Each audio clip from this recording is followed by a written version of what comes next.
All right, everybody. Okay. We have nothing to talk about. Well, first, as we kick this off, before Marissa Mahoney, who's escorting you all in, she wasn't here when we did the earlier thank you, but Marissa Mahoney, who's on the Ascend team, I wanted to call out. One of the things I love saying about Marissa, I just love to, sort of brag about other people's accomplishments, but Marissa, I think, reflects a lot of what we see in the future talent, where she has done, but not only an interest in policy, but has her master's both in business and divinity. So I think she's got so I kind of like the side of her values and creating value. So, but Marissa, you were out when we all thanked you before, so thanks. So we're going to jump right in. This is really a conversation about the art and the science of the deal. These two deals were both highlighted and obviously in the bottom line report. We both looked at a pay-for-success model, and then we also looked at an equity investment. To Ben and Ben's comment in earlier conversations, there are really specific different tools and financial instruments and ways of investing. And so to be important about which one is being used at what time, I think is very critical for us to be doing kind of rigorous learning. The other thing I would just say in the setup for this conversation, I mentioned it in the earlier, but I can't underscore it enough.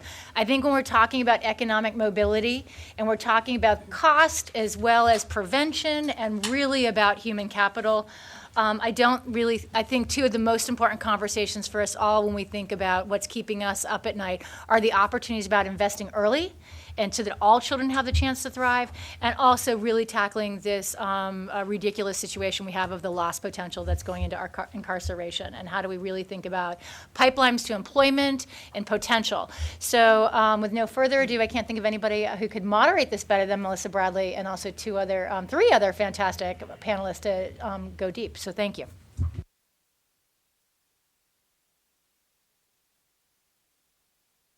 Do I really need that? Okay, in the vein of government, we're going to obviously not start on time.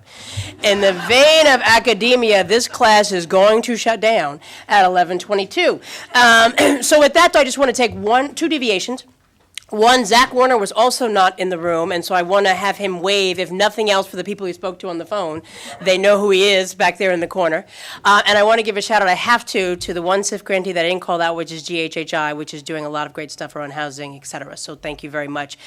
So I want to move through this quickly because people have already come to me and said I have tons of questions. My sense is they'll probably spill over, so Deborah and Cait, don't lose us over there.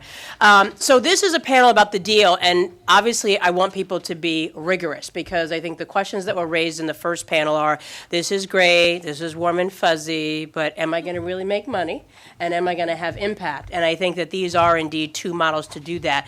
Before we dive in, how many people know what pay for success is? Okay, great. All right, because we were going to have social finance do a primer, so that's great. So I want to introduce the panelists. We have Cait Reimers, who is the Director of Product Development at Social Finance. And I want to say that probably about 4 years ago, Tracy flew out to meet me in San Francisco, and she sat down because I have this crazy idea. And I go, you're right, that's crazy. Good luck with that. And now, years later, we are very happy to have her. Erin Lieberman, proud to say we've known each other for a long time, but we're all both happy that the crowd has gotten a whole lot bigger. Aaron has been a serial social entrepreneur. He founded Jumpstart, and he sits here in his role as founder of Acelero Learning, so very proud to have known him way back in the day when neither of us had gray hair. And then last but not least, the man who will probably be on the spot, Surya Kolluri, who is with Bank of America. As many of you know, we talked about a lot of this being grounded from a foundation perspective, but we are beginning to see institutional investors involved. So we don't want to let him off the hook because he did it. We want to figure out how they do more, to his own question of deal flow, and how do we actually get more people going. So we're going to start with Aaron to just explain a little bit about the deal, and then go to Cait, and then Surya, and then we'll dive into questions. Thanks, Melissa. I'll just talk a little bit about kind of our world. We're a purple unicorn, might be the only thing to add to that previous thing. We're a for-profit Head Start company, pretty much the only one in the nation. Been going at this for now 12 years. For people who aren't super familiar with Head Start, nearly 50% of every low-income, meaning at or below federal poverty kid in the United States who's 3 and 4 is somewhere in a federal Head Start program. $8.5 billion, by far our nation's biggest commitment to truly trying to change the game for low-income kids and families, with a focus both on the child and on trying to strengthen the family as well. Head Start gets a lot of criticism, a lot of praise. On both sides, it's probably not totally fair, because it, at its heart, is a funding stream with a set of requirements. So saying Head Start works is like saying public schools work. some public schools work and some public schools don't, and it's similar with Head Start grantees. We do have some data that looks at the system overall in big, random, federally funded samples that does seem to see on average, the program is not performing as the way we'd like it to. It's not having the big impact you would want to see in terms of child gains. And that was really the kind of naive idea that we set out to change with our company at Acelero Learning. Originally, we kind of had some management practices, ironically learned through building and growing Jumpstart, a not-for-profit. But the basic idea was, let's just take, if you do everything that you're supposed to do and do it well with good management practices, you'll get great results. And about 3 or 4 years in, we realized that's actually not the case. We've got to figure out a new way to do curriculum and assessment, a better way of more directly engaging families and leveling with them about the challenges that 3 and 4-year-olds already face and what they need to do, and a much more robust way of using data to kind of track outcomes and see how our own Head Start programs and others are doing it every step along the way. And we kind of pivoted to start saying, all right, we'll go and try to directly administer Head Start grants. In 2005, we became the first for-profit. The only way you would have known on the application that went into the government that we were a for-profit was the letter M appeared on the application instead of the letter N, which signified for-profit or not-for-profit in this crazy system, because we took great pains to refer to ourselves as an organization throughout the entire application. And I think, unbeknownst to just about anybody, the first for-profit Head Start grantee was funded when we got an award to be an early Head Start grantee in Camden, New Jersey. And shortly thereafter, we got another one. We went from having about $900,000 in trailing revenue to having about $6 million. And around the same time on a run rate, we closed our first outside investor group of social impact investors. It was led by a group called the Ironwood Equity Fund, which was an SBIC backed by the government, people like Boston Community Capital, a not-for-profit, New Schools Venture Fund, highlighted in the report, and others kind of joined in. And the basic notion was, naively, let's go build a big for-profit company that will first and foremost totally transform the lives of children and families who participate. And second of all, make a modest, and in the child care world, a 5% kind of return is actually pretty good, and there's not a lot of risk, and if you could do that, you'd build a great company. So we've really been diligently at this. We've hired, and some of my co-founders are MBAs from Stanford and Harvard, all these fancy schools, really focused on what does it take, question every assumption, question every sacred cow. And the great news is the first part of it is, we are getting the largest outcomes ever recorded in a Head Start program, some of the largest outcomes ever seen in an early childhood program. On average, our kids who we have for 20 months are gaining 16 points on the Peabody Picture Vocabulary Test, probably the best predictor of success in later schooling. The average Head Start, the biggest average Head Start sample is about a 6-point gain over that same time. So we're not quite tripling it, although we think we can triple it in the next couple of years. For African American kids who are coming in at 85, a full standard deviation below the achievement gap in our oldest programs, they're leaving at 99. I mean, we are effectively closing the achievement gap in ways that we haven't seen other people have the research, especially doing it on the publicly available spend. There's some highly philanthropically subsidized models that have been able to get there, but we haven't seen anything like the results we've been able to get. That part of the story sounds really great, and David nicely captured it in kind of the case study here, looking at our Las Vegas Head Start program.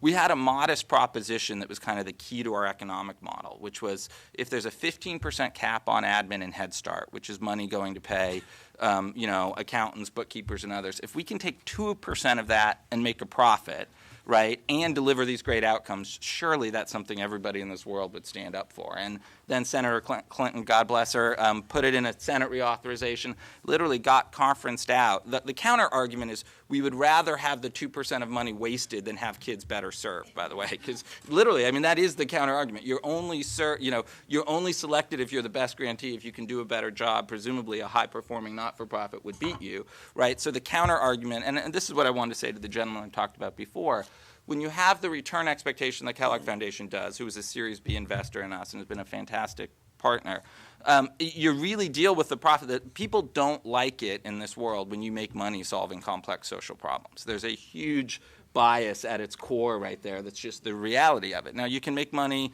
selling books, you can make money selling pencils, you can make money selling everything else except the one thing that likely leads to the biggest outcomes. And we ran smack into that, and eventually we said, okay, there's got to be something we can do here. I mean, we are kind of getting these incredible outcomes, and we pivoted into slowing down the growth of our Head Start program. We're now about $50 million a year in that part of our world, serving 5,000 kids in 43 facilities. We feel great about that. I think we're the second largest non-city private Head Start provider in the country. So on some level, people look at us like, "Oh, you're big and bad," but our aspiration was much greater. I mean, there's 1 million kids in Head Start, right? There's $8.5 billion being spent. So we really pivoted to say, all right, we're going to figure out how to disseminate our tools and approaches essentially as a vendor into these other areas. So we've built a data system. We've done a whole set of other things in that area. And we call that work Shine Early Learning, and we've helped our partners apply for and win over $300 million in federal Head Start awards over the last couple of years. Head Start has been greatly aided by some administration efforts to increase competition in that world. And we're actively looking at other ways that we can do this and grow. And it's become a financial contributor, but essentially this is going to end up as, in the current situation, a company that makes sense as a small privately held company. And one of the great challenges is when you're looking at venture investors who want a venture-like return, there's a little bit of a mismatch there. So we've done one recapitalization. Not my favorite thing to send a check out the door every month for debt service, because I feel like that's not really adding to what we're trying to do here. But it's the game we signed up for, and it's a game we really believe in. I mean, fundamentally, we think it's silly to only fight the fight of educating the highest need, lowest income kids with the people who are willing to work for no equity and essentially at below market wages. And the last thing I'll say is, sitting here listening to this whole discussion, the one thing I thought about impact investing that I hadn't previously realized is a very powerful strand of it is actually moving the shift and the focus to the organization, because that's what deals are about, as opposed to all of the policy levers or all of the, there have been endless studies on the workforce in early childhood. Can you imagine the airline industry, right? Terrible industry, net aggregate underperforms, multi-billion dollars. No one's like, what are we going to do to prepare more flight attendants? Like, if we have a huge frontline problem and prepare, innovation, eventually you've got great companies who figured out how to prepare great flight attendants, or there's probably a better name for whatever they're supposed to be called. But the point is, there's been so much focus on kind of these industry levels, these kind of, it's about a math curriculum, it's about 1,000 different Band-Aids. There hasn't been nearly enough focus on the one thing that actually matters, which is the provider who provides the services, right? And they're often the afterthought, even though that's where the game is played, won, and lost. And ideally in this impact investing world, as more focus gets down to who can actually deliver better results. I was speaking with somebody from Ready Nation. We'd love to get paid on our PPVT results. We'd be very happy. But as that starts to shift, hopefully you see more of a focus on actual organizations and organizational building, as opposed to kind of this flavor of the day. If we just pay people 4% more, that'll solve everybody's problem, which just doesn't have that good of a track record in producing real outcomes. So with that one, I just want to raise up that you do get paid by the government, which was a concern Absolutely. I know that was raised by some of our Pay for Success folks. But I say this because I think in this conversation, several people came to me, what is the role of government, right? As we think about this kind of triumvirate of folks who can advance this, you certainly present a very compelling model, both of being a for-profit and really shifting that paradigm of who can do good and who has the best capacity to do good, but also thinking about how do we transform systems, particularly within the government, as being a significant payor to solve these problems. So with that, I want to turn to Cait to talk a little bit about social finance and you all in this space, and then let's go to the New York deal, and then we'll bring you in from a financial perspective. Great. Thank you so much for having me here today. On behalf of Tracy, our CEO, I think we couldn't be more excited to be at this type of conversation just a few years after our founding. So I'll share a brief overview of social finance and also where we are today, and then I do want to go straight into the deal, our first deal. We're working on 6 more, but I think we'll highlight this one today. The context, I'll share some highlights from the term sheet, but then I'd like to spend a little bit more time actually calling out a few of the elements of the deal that maybe haven't been at the forefront of the discussion, and then probably share a few of the challenges from the early deal development. And then happy to take questions if those aren't the interesting elements. So social finance is a 501c3. We were founded almost 4 years ago now with the primary purpose of bringing the concept of social impact bonds or pay for success to the United States. Our first deal was, in fact, the New York State CEO deal. It was 18-month birthing process, which culminated in funding last December, and we're now proudly almost a year into operations. As Surya highlighted, in 2012, when I joined the firm, there was just the first U.S. deal announced, so that was the New York City Rikers deal. Last winter, we had 2 more in the marketplace, and I think now we have 7 live and dozens in development. So it's an incredibly exciting time to be part of this space.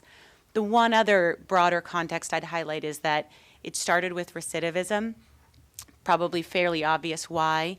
We've now moved into multiple other social issue areas, including substance abuse, child welfare, early maternal health, childhood development, very much interest in education, though no active deals there yet, and also workforce development. So the one exciting thing there is we are moving earlier and earlier in the continuum of prevention, and so that makes it harder as we think about metrics and payments, but it's really exciting, I think, as we think about impact and really changing the life trajectories of the people we're working with. So, New York State. I'm very pleased to highlight, as in this deal, a couple of the themes from the earlier conversation. And I think specifically touching on the role of government, the New York State opportunity was very much catalyzed by the U.S. Department of Labor's vision in piloting Pay for Success. So they put out $20 million in grants and told states, give us ideas and we're willing to serve as the outcome payers, so you get all the benefit. And then similarly, we had sort of visionary leadership within New York State that was willing to move forward with a project. So they engaged social finance in the fall of 2012 to help put this project together. And then New York State legislature passed their own legislation in the winter of, or early year of 2013, which essentially doubled the size of the project. So again, government played a critical role in catalyzing the opportunity and then also expanding the opportunity for impact. So with respect to the project, I'll just touch on it briefly because I imagine many of you will read the summary or have seen news articles. But we were privileged to be part of a really special partnership. So New York State Department of Labor, New York State Department of Corrections and Community Supervision, Bank of America, Merrill Lynch serving as close partner on the structuring and then also placement agent for the deal. The Center for Employment Opportunities, highly regarded reentry service or program in New York City. The Rockefeller Foundation, an early believer in social finance and the concept, providing a small guarantee for investors, which I'd be happy to touch on. And then the Robin Hood Foundation, long-term funder of CEO, was willing to sign up early to help us sort of demonstrate the quality of the offering. It's a 5.5-year project, 2 cohorts of 1,000 with 2 measurement points. The total capital raise was $13.5 million. It was an equity offering. So investors purchase equity interest in the deal with 2 potential distributions based entirely on performance. There were 3 metrics: reduction in time in prison or jail, increase in employment, and then also engagement in a short-term program level output or transitional job program. So a few of the elements I'd like to highlight. The first is the idea around evidence. So 2 things here.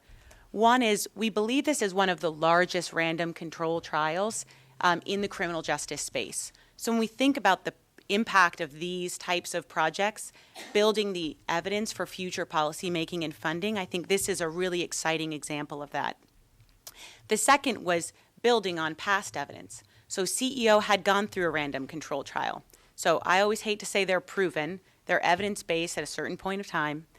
But what that study highlighted was that they could have the most impact with high-risk individuals and with recently released individuals. So this program seeks to build on that and further test that. If all of CEO's people are high-risk and formerly incarcerated, can we maximize their impact? And sort of thinking along the lines of actually maximizing impact, the other really interesting element of the project is the integration between parole and CEO.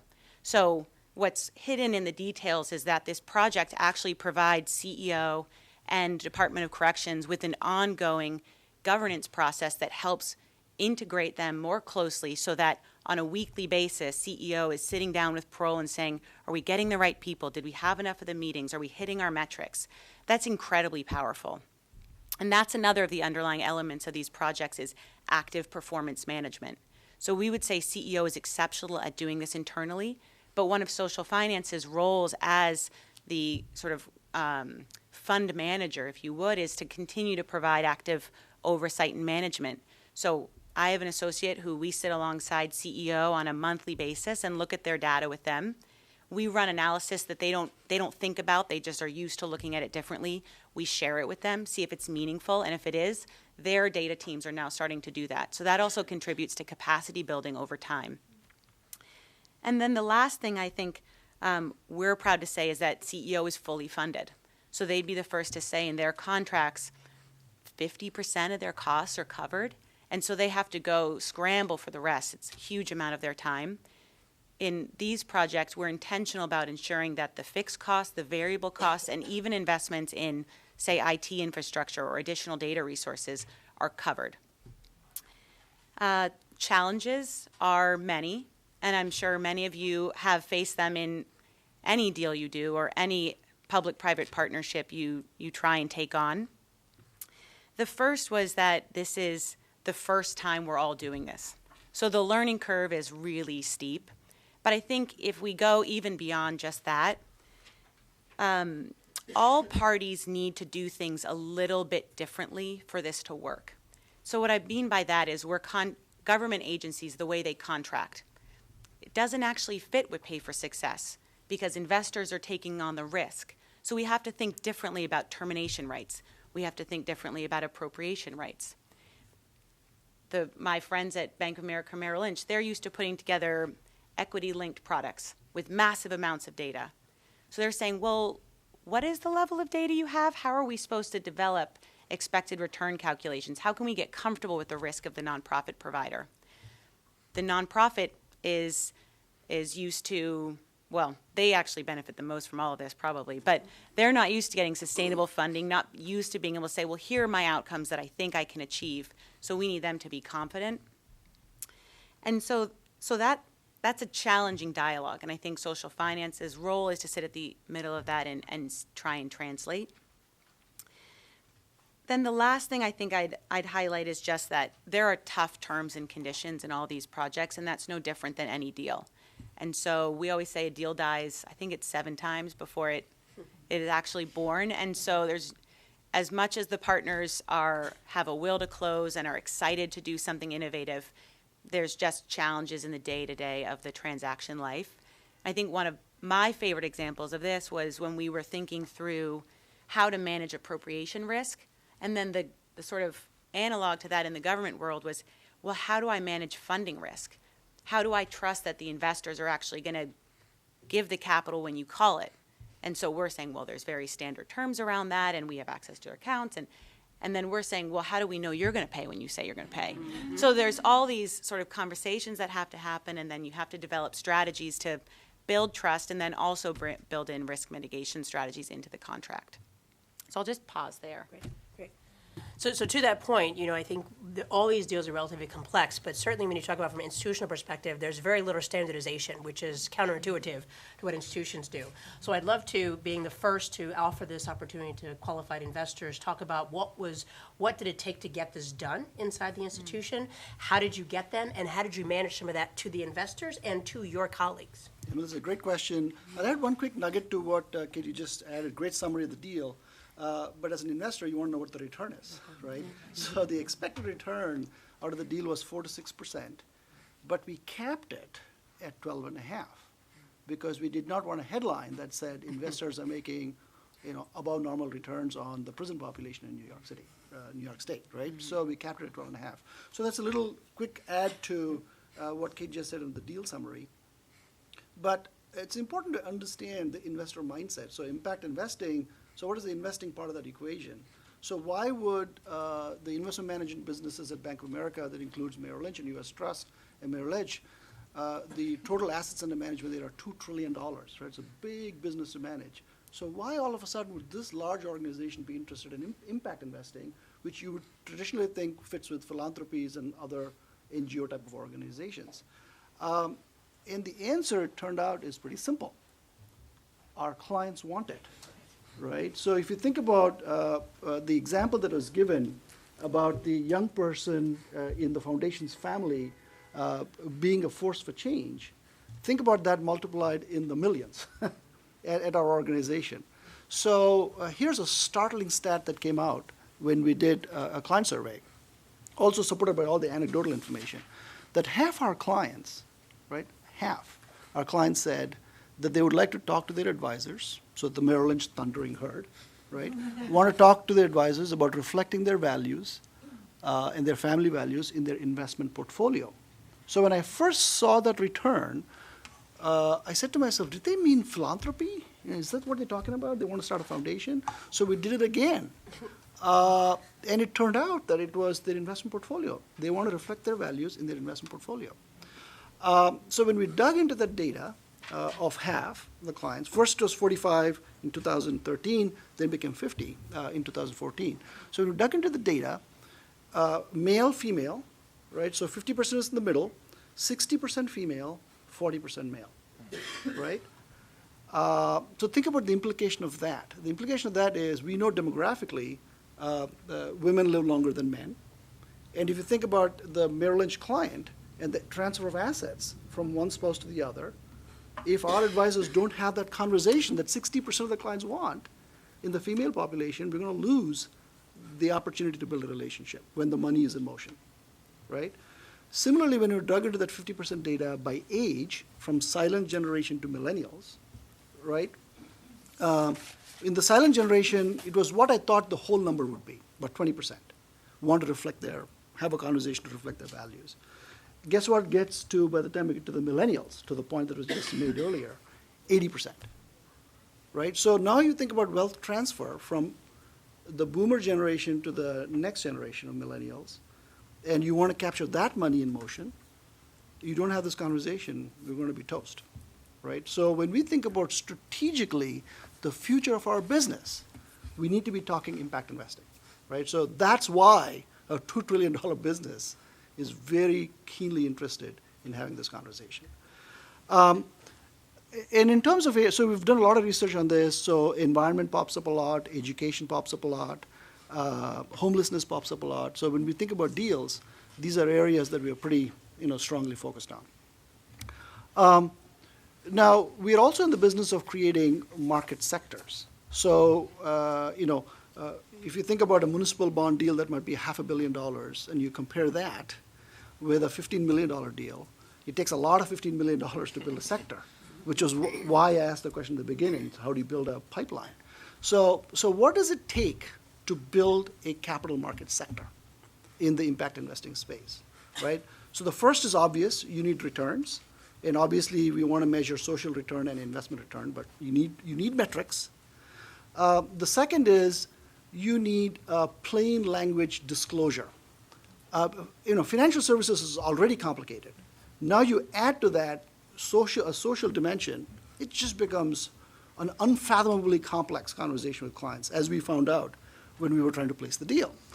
So plain language disclosure, very important. And then we need to have templates and approaches, standardized approaches, nomenclature to be able to scale it. Otherwise, you'll be doing one deal at a time forever, serially. You can't scale.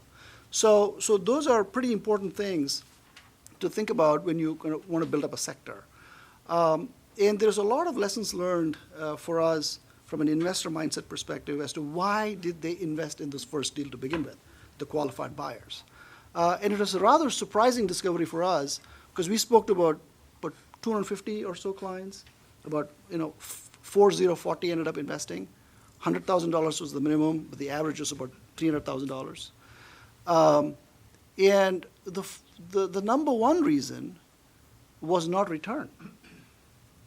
And actually return was a proxy for accountability, right? So if I get a return, I know that you have metrics. If I get a return, I know that I can measure the progress, right? So that is interesting because 4 to 6%, an investor could probably find better rate of return in a different investment. But I think the main reason, if I had to give the number one reason as to why these 40 invested, was velocity, meaning that they would put the money in, $300,000, and they would get it back with a nominal return, and guess what they can do? They can put it back in, as opposed to a charitable grant where you've written it and it's done. So velocity was an aha moment during the investments. Accountability, and then the issue is recidivism, right? So it took a lot of conversation for people to wrap their mind around why recidivism, why not environment, why not early childhood development, why not homelessness, right?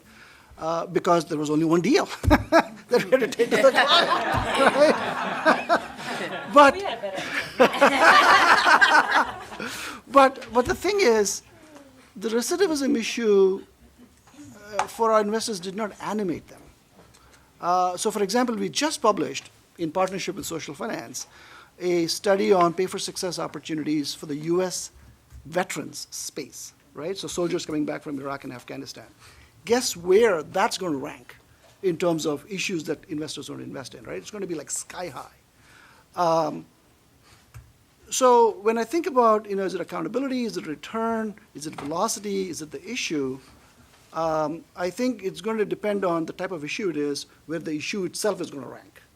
But accountability and the need and the desire to change the public-private partnership to solve large, complex problems is a big animating desire amongst the investors. So we're deeply interested in this space. In the overall socially responsible platform that I help coordinate for the organization, we have about $8.5 billion. So the 15 million is a small portion of an overall socially conscious platform that we have. We have alternative investments, UITs, separately managed accounts, a whole variety of things. So this is a fairly serious priority for us, and we're focused on it. And my question about the deals and the deal pipeline was not unserious, right? It was fairly important to think about how you build the sector. So I'll kind of pause there. Thank you. So I guess knowing that, at least from a government perspective, we have invested with social finance, third sector, many others, to create that pipeline. So I guess I would put my first question, you saying, is there more money available? And is it at a point where it is now scalable, or what are things that you learned from this deal that we need to think about as we do it, as Sarah Wallach at Treasury thinks about doing it? What is it we need to do to make these more attractive and help you get to scale? Yeah. So I think about it, so think about a continuum. So I'll call it A, B, and C. So C is where we would live, meaning that there is a track record, there's a service provider who's good with a track record, and then I can structure a deal that provides a return, right? So, but they're far and few in between over there. But how do you get to C? You need to do A and B to get to C. A is there's a large social area, elder care, retiring baby boomers, nursing homes, right? So do I have data that can provide metrics in that social area? So we need help from universities to create the data for different social areas, right? And then step B then is a service provider takes the data and builds a track record. So we would need from foundations and others the ability to do a ramp-up pilot so the service provider can build a track record. Then they get to see, and then I'm all ready with the investor money to do deals, right? So A, B, and C gets us the pipeline, I think. So I know many said they had questions, so if you have anybody questions, let's go right to this. Go ahead, Deidre.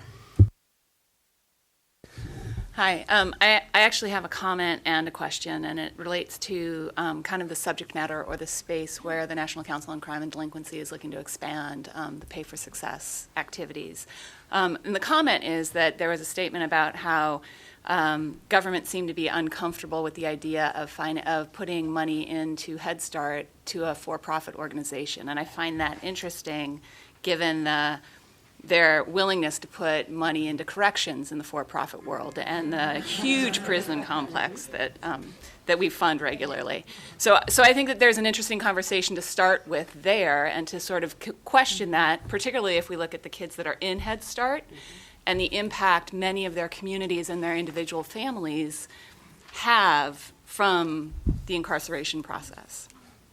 And that also kind of leads to my question about the recidivism deal and the fact that that was funded and the investors were interested in it because it was the only deal, and the fact that they may be more interested in some of the other deals that are coming through the pipeline.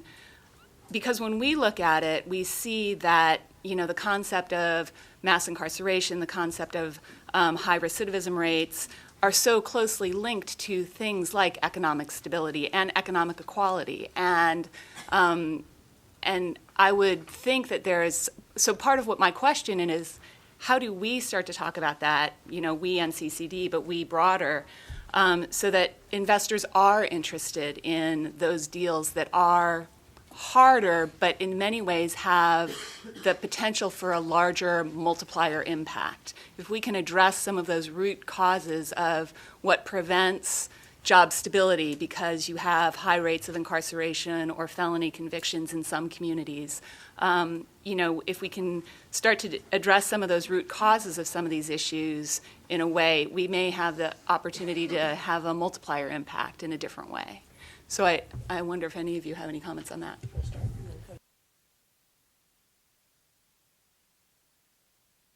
I was half joking earlier when I said we had a better story than that on the road.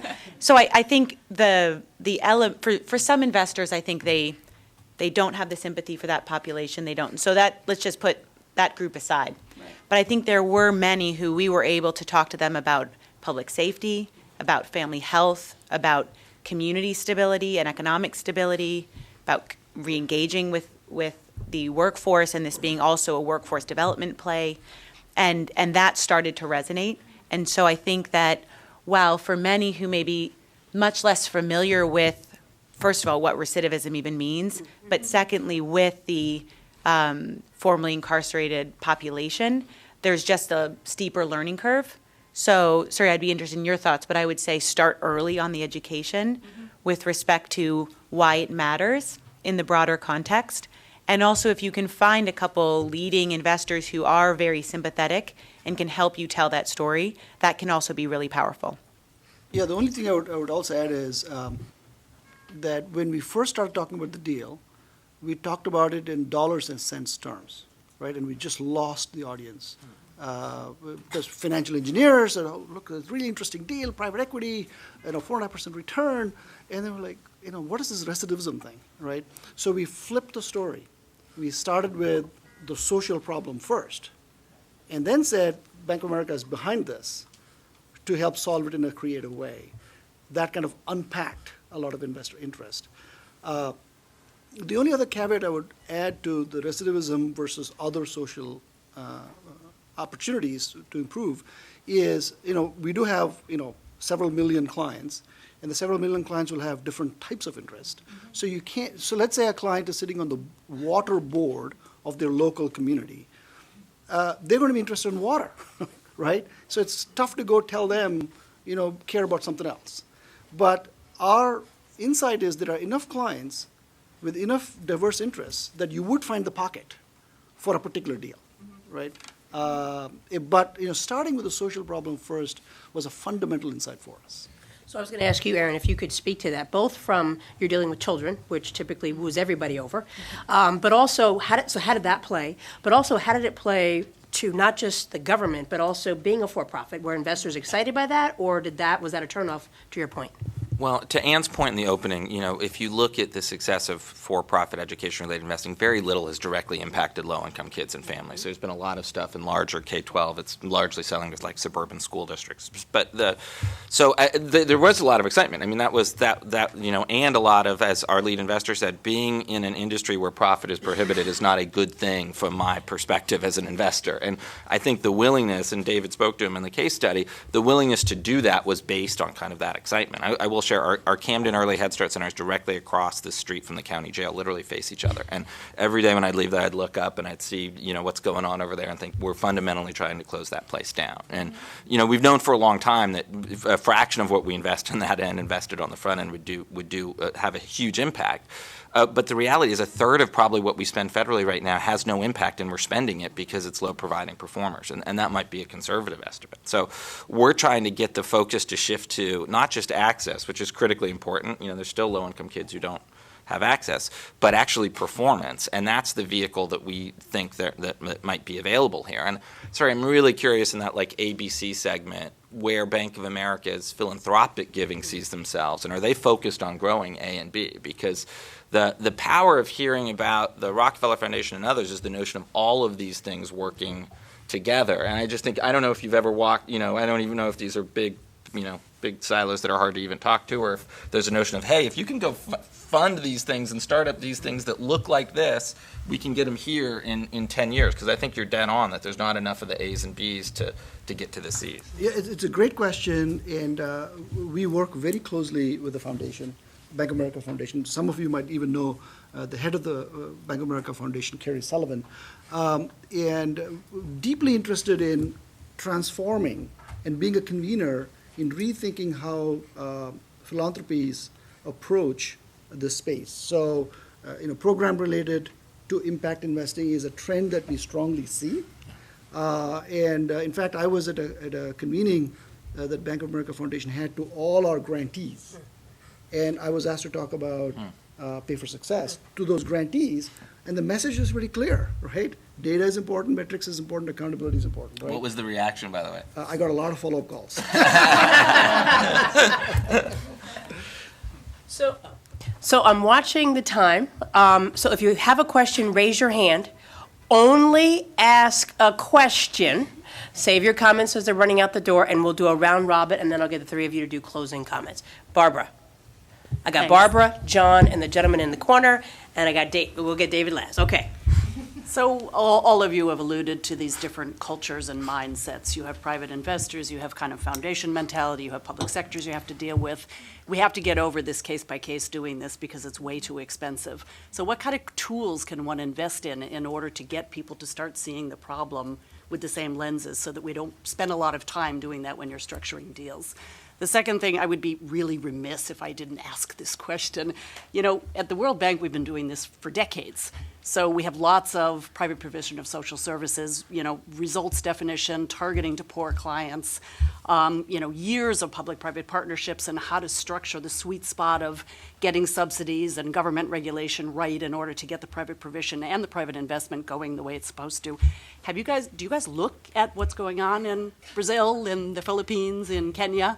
Is there any way that we can help get some of those lessons to you so that we can kind of foster that cross global learning? So we've got tools and international development as a case study. John.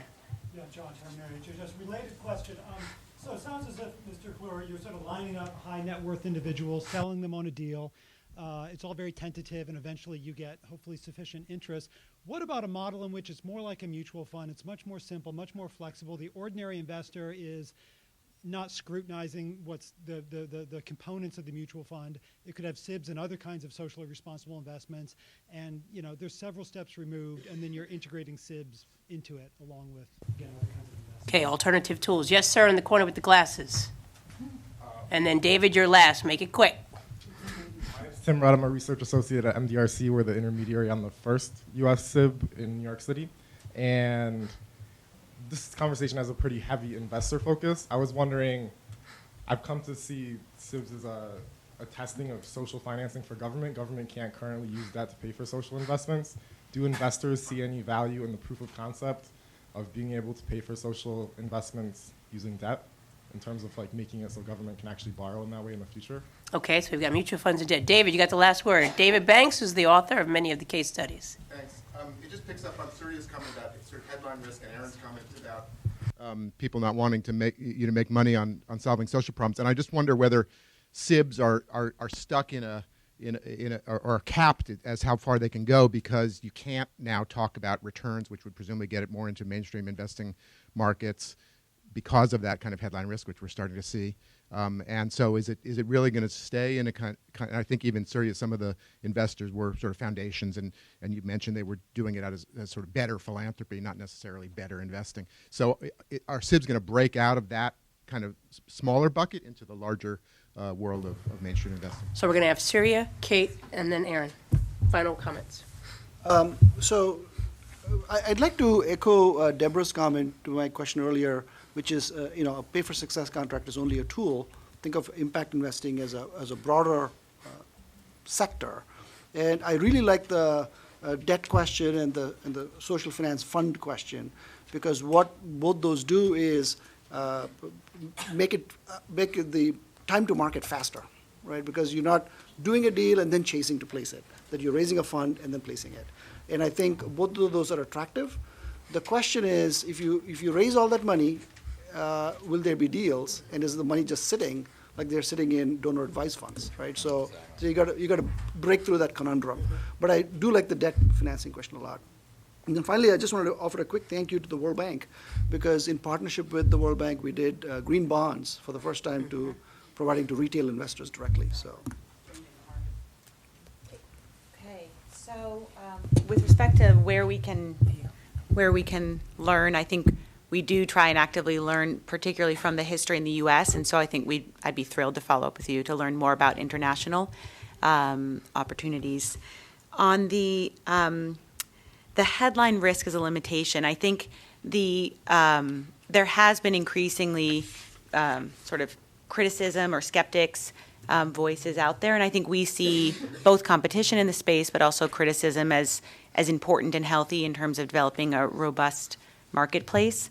The two that are most challenging are probably, first, this dialogue around the nonprofit. So choosing the best nonprofits, is that putting those who are earlier stage at risk? If they're so proven, why doesn't government just address them directly? And then also sort of the public relations communications challenges that are reflected in the structure itself.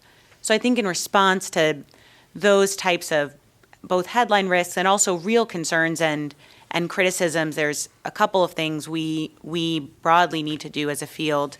Probably the first would be to adapt. So where there are valid concerns, we need to be addressing them head on. There's probably a lot more education we need to do. And then we probably also need to make sure that we're messaging this right. It is a tool to measurably improve the lives of individuals. The finance is what gets highlighted, and I think that is a lightning rod and puts much at risk. And so it's up to us as a field to really keep the focus on the end beneficiaries. I'll just say, the return metrics on taking low-performing early childhood to high-performing early childhood by a pretty conservative measure is 7 to 1. We think there's 1 million kids in low-performing, publicly funded pre-K programs right now. And I think we've been working with a venture philanthropy group and some others on an idea to scale up intermediaries to significantly work with those local partners that could get to between a third and a half of those kids. And honestly, the SRI, it almost sounds like people laugh at you when you start talking about, $20 billion. It's an annual basis of what the possible return is. I think we're a B on the A to B to C continuum that Surya is talking about. So, I think it gets to the need for conversations like this and people to say, hey, how can we actually make that happen? Because we're hacking a new path in the woods. There's no real clear trail here. And that's both fun and exciting, but also frustrating and takes a lot longer than any of us would like. So I just want to say thank you, and clearly, without putting Ann on the spot, it sounds like we could do a whole nother conversation at some point. Before I pass it to Ann, I want to call out, with using some privilege, Sandhya Deschetti, who was here at the very beginning of putting this together. I want to acknowledge Christine Looney from Ford, who many alluded to earlier. Ford has certainly been at the forefront of this. And if nothing else, while we didn't get a lot on the deal, I think it speaks to the fact that the government, the private sector, and the social sector are actually finally talking. And for those like Barbara and myself who have been around it for a long time, that's significant progress. And if that's scalable, we got a lot of opportunity. So thank you, Ann. Thank you, Melissa. So we're going to close it out in a few minutes. I'd like to first ask Reggie Sanders to kind of offer his insights from this, and again, thank him for both his leadership and support of this work here at the Aspen Institute, but also most importantly out there in the field. Reggie. Yes. Thanks, Ann. Appreciate you inviting us to this, and really the goal of this report is really to help us from a learning perspective. For us, it's really impact investing, whether it's program-related investing or mission-driven investing. It's really about trying to find a better way to sustainably support our mission in a way that a grant cannot. And it goes back to what I said at the beginning. You need the right mindset, the right talent, the right experiences, and create the right environment for that to be maximized and to be optimized. And for us, this report report and this study is really about the learning part and trying to get to that point. Our goal and our mission for the foundation is to really support and help propel vulnerable children, regardless of race or income, to increase their chances of having an equal playing field in life, and through the tools of education, family economic security, and health. And through our family economic security focus, we share Ascen's focus on the two-parent or two-generation approach to this solution and addressing this. Okay, and addressing this problem.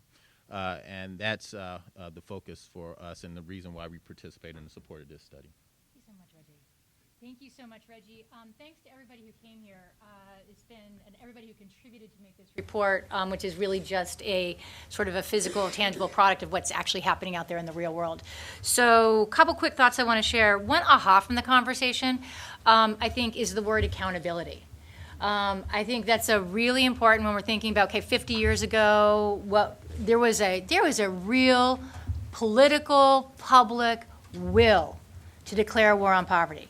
Okay, so here we are now, and for the Aspen Institute, we're pretty maniacally focused on leader solutions and leveraging resources from all sectors of society to have the right society where everybody in the American dream is moving on. So I think one of the things, it's been great to have all sectors represented in this conversation. Has been very powerful, and it's been, but I think on this piece about accountability, I was really struck about the risk equation. And philanthropy back in the day was really, okay, philanthropy's funding the innovation, and then it logically and linearly moves over to the public sector and gets scaled up, and it's all good. Really, the role that philanthropy and other kind of values-driven investors are making in taking on risk, but risk about, not even just risky, it's a new idea, but is government going to do what it says it will do, is actually a really profound thing. I want to just put a real stick in the ground on that, or stake in the ground, because I think I was in another conversation yesterday really looking at where trust is in society. And right now, government is at all-time low, Capitol Hill and or other branches of government. And so I just sort of think about the reaches we all have. Again, we have the carrot approach, we like to be incentive, but to step up and to own accountability. And a lot of this, there's a lot of soft and relationship-driven aspects to this. But I think being a bit more explicit about that role of accountability and some new ways to have some fresh conversations, I just feel like there's a real cry for that, and I haven't sort of seen that from a solution perspective. While I say that, I would be remiss if I did not say hello to my friend Eli Greenspan from Senator Heinrich's office of the great state of New Mexico, the land of enchantment.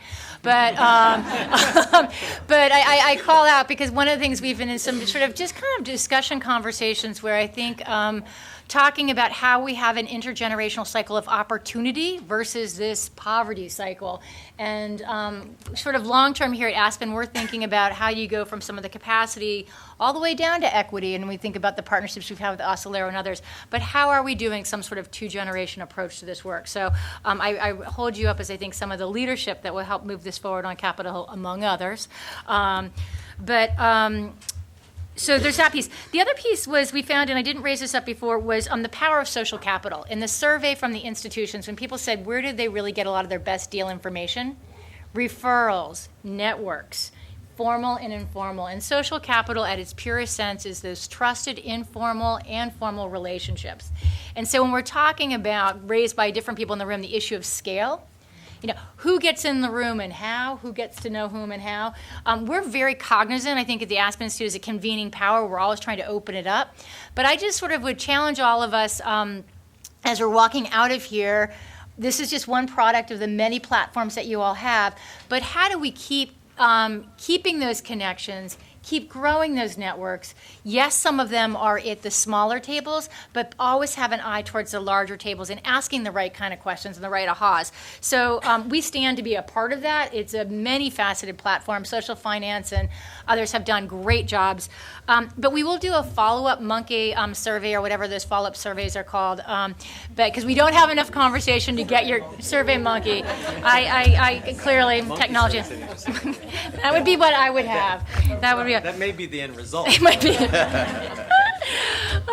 But we'll send that. We're going to send a follow-up survey to all of you, both to get some reactions to this, but most importantly, what can be done next. And it doesn't. We're happy to cheer from afar. We're happy to convene both with philanthropy and social innovation when it makes sense.